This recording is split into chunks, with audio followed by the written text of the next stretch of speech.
యేసు ప్రభుల వారు ఒక యెరికో గ్రామానికి వెళ్ళిపోయాడు. యెరికో పట్టణం. యెరికో పట్టణం అంటే శపించబడినవంటి పట్టణం. ఆ గ్రామానికెళ్ళి ఉన్నాడు. చాలామంది దరిద్రులు, శపించబడినవంటి వారు, రోగులు, వికలాంగులు, చాలామంది అనారోగ్యంతో బాధపడుతున్నవంటి వారందరూ కూడా యేసయ్య యొద్దకొచ్చారు. గుంపులు గుంపులుగా వచ్చారు. ఆ గ్రామంలో ఒక ఇన్‌కమ్ టాక్స్ ఆఫీసర్ ఉన్నాడు. ధనవంతుడైనవంటి ఇన్‌కమ్ టాక్స్ ఆఫీసర్ జక్కయ్య అనే వ్యక్తి ఉన్నాడు. ఆ వ్యక్తి యేసు ఎవరో తెలుసుకోవాలని వచ్చాడు. ఇంతవరకు అక్కడక్కడ మాట్లాడుకుంటూ ఉంటే విన్నాడు. ఇప్పుడు డైరెక్ట్‌గా ఆ గ్రామానికొచ్చాడు గనుక ఎలాగైనా యేసయ్యను చూడాల. ఒక గురి కలిగి, ఒక తీర్మానము చేసుకొని వచ్చేసాడు. ఆయన ఖాళీ లేక రాలేదండి. చాలా బిజీ ఉన్నాడు. ఆ పనులన్నీ ప్రక్కన బెట్టి యేసయ్య ఎవరో చూద్దాం. ఇంతవరకు విన్నాం గదా! కళ్ళారా చూద్దాం. ఆయన చనిపోయిన వంటి వారిని బ్రతికించాడంట. చాలా మందిని బాగుపరిచాడంట. ఈ దినమున ఈ గ్రామానికి వచ్చాడు గనక చూద్దాం అని ఆలోచన కలిగి వచ్చాడు. ఆయన ధనవంతుడే కానీ కుటుంబములో చాలా సమస్యలతో ఉన్నాడు. ఆయన ధనవంతుడే కానీ సరైనటువంటి నెమ్మది లేదు. ఆయన ధనవంతుడే కానీ సమాధానం లేదు. ఆయన ధనవంతుడే కానీ చాలా బలహీనుడు. అర్థమవుతుందా? నీవు ధనవంతుడివే. కుటుంబ సమస్యలతో బాధపడుతున్నావా? నీ భార్య ఒత్తిడి చేస్తా ఇంట్లో నెమ్మది లేకుండా ఉన్నావా? నీ కొడుకులు చేసినవంటి పనులను నీవు తలెత్తలేకపోతున్నావా? నీ కుటుంబం ధనవంతుడివే కానీ చెప్పినవంటి మాటలను బట్టి ఆస్తి అంతను పోగొట్టుకున్నావా? పేకాటలో త్రాగడానికి వెళ్ళిపోయి మొత్తము ఆ! దివాలా తీసావా? ప్రభు నీతో మాట్లాడుతున్నాడు. ఇతడు ధనవంతుడే కానీ ఇంట్లో సరైనటువంటి సమాధానం లేదు. Income tax officer. ఇతడు చక్కగా తన జాబ్ చేసుకుంటున్నాడు. పన్నులు వసూలు చేస్తున్నాడు. అయితే యేసు ఎవరో చూద్దామని వచ్చాడు. అక్కడ చాలా మంది గుంపులు గుంపులుగా ఉన్నారు. యేసయ్యను చూడలేక ఆ ప్రజల మధ్యలో ఎగిరెగిరి చూస్తా ఉన్నాడు. సరిగ్గా చూడలేక ఎందుకొచ్చిందిలే ఇంటికెళ్ళిపోదాం. అనవసరంగా వచ్చాను. పనులు దండిగా ఉన్నాయి గదా! అని చెప్పేసి ఆలోచన చేసి వెనక్కి వెళ్ళిపోలేదు. పొట్టోడండి చాలా గట్టివాడు. పెద్దలు మాట్లాడుతుంటారు గదా! పొట్టోనికి పుట్టెడు ఉపాయాలని గదా! ఈ పొట్టోనికి కూడా చాలా ఉపాయాలున్నాయి. ఎలాగైనా నేను యేసును చూడాల. ఇంటికి మాత్రము వెళ్ళిపోను. చూస్తేనే ఇంటికెళ్ళిపోతాను అని ఒక కంకణం కట్టుకున్నాడండి. ఒక తీర్మానం ప్రకారంగా నిలిచి ఉన్నాడు. అందుకే ఒక ఆలోచన చేశాడు. ఒక ప్లాన్ చేశాడు. యేసు ఈ ఈ గ్రామంలో ఈ ఈదికొచ్చాడు. నెక్స్టు ఈ గ్రామంలోనే ఈ ఈదికెళ్ళిపోతాడు గదా! అని జెప్పేసి ఆ ఈదికెళ్ళిపోయాడు. అక్కడ రోడ్డు ప్రక్కన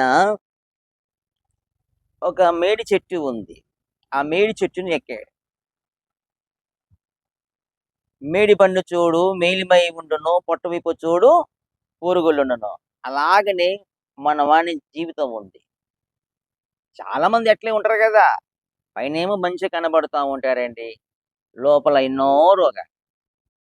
పైన అందంగా ఉంటుంది గానీ, లోపల ఎన్నో వ్యాధులు, బాధలు, సమస్యలు ఇలాగే గదా! కదా!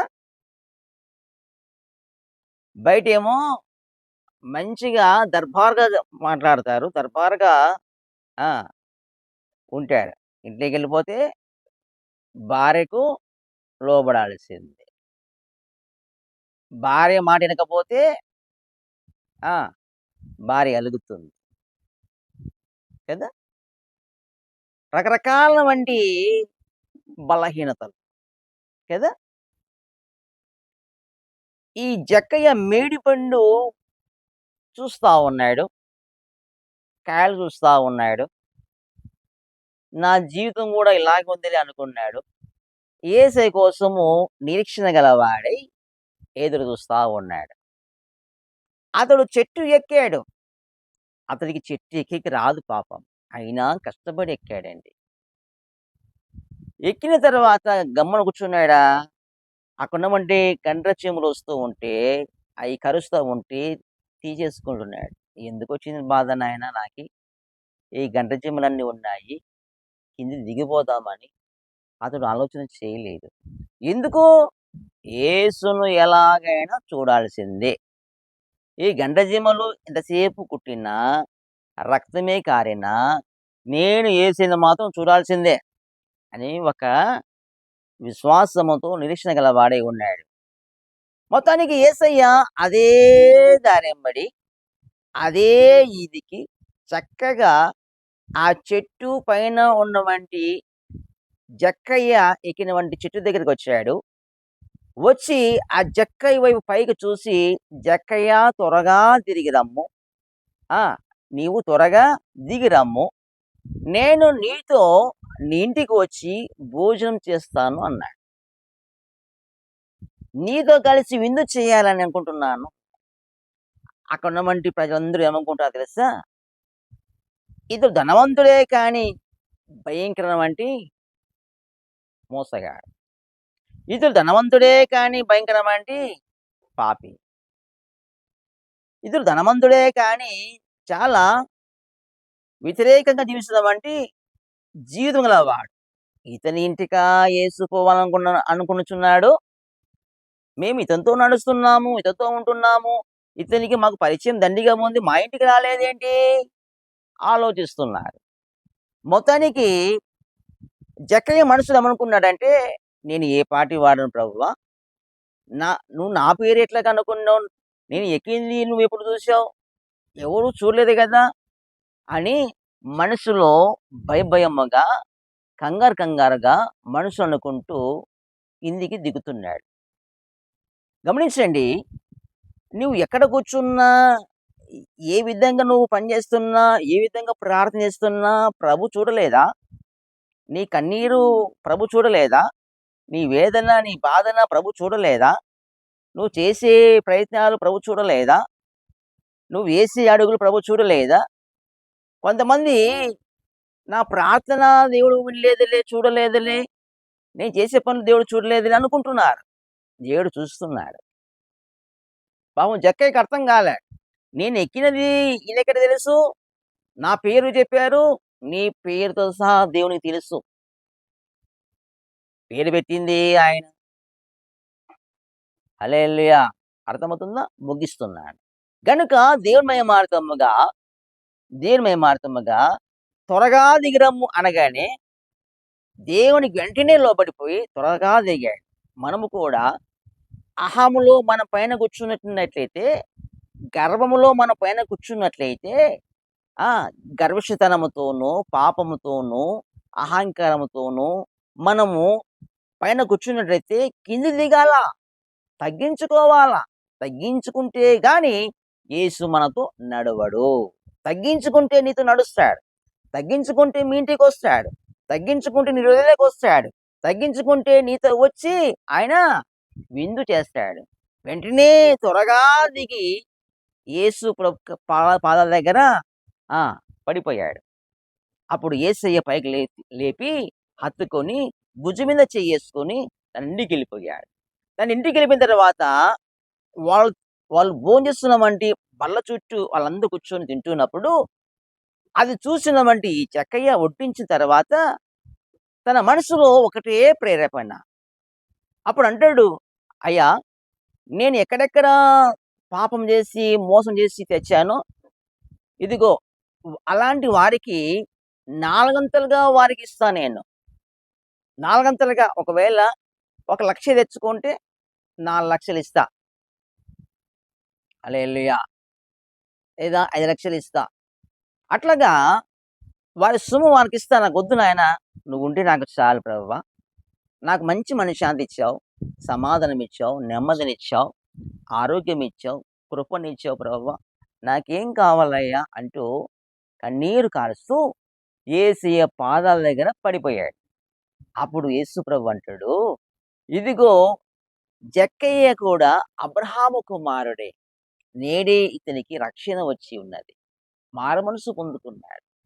ప్రియ సహోదరి, ధనవంతురాలా, ధనవంతుడా, నీ సంగతేంటి? నువ్వు ధనవంతుడివే గాని సమాధానం ఉందా? ధనవంతుడివే గాని ఆరోగ్యం ఉందా? ధనవంతుడివే కానీ మంచి నెమ్మది ఉందా? అయితే ప్రభువు నీతో మాట్లాడుతున్నాడు.